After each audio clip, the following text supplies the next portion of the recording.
Paolo Avellino, nagsalita na sa hiwalayan nina Kim Chiu at Sian Lim.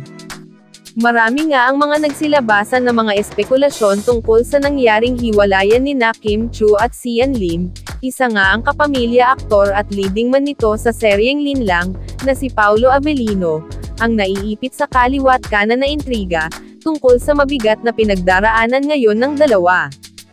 Ang post ni Paolo Avellino noong isang gabi na sakay siya ng plane. Nataranta ang mga fan ng aktor, at panay ang tanong kung saan pupunta si Paolo. May iba naman na panay ang tanong kung iniiwasan daw ba ni Paolo ang pagkalat uli ng chika tungkol sa hiwalayan nila ni Janine Gutierrez. At ang pag-iwas sa mga nang-iintriga sa kanilang dalawa ni Kim Chiu. Sa press con nga kasi ng Linlang, ay may ibang umusisa kay Paolo tungkol kay Janine at umiwas nga ang aktor. Nabuhay uli ang chikang hiwalayan nina Paolo at Janine dahil nga sa pag-iwas ng una. Actually pareho namang deadma sina Paolo, Janine sa pilit na pang-iintriga sa hiwalayan daw nila. Samantala, nauna nang nilinaw na ni Kim Chiu ang kumakalat na chismis na hiwalay na sila ni Sian Lim.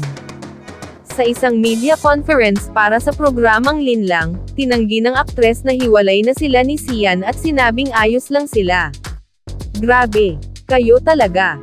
Baka nalilinlang lang kayo. Okay naman po kami ni Si, dagdag pa nito. Dagdag pa ng aktres, masaya pa rin sila ni Sian. Oo, mapanlin lang ang showbiz, pero maayos naman.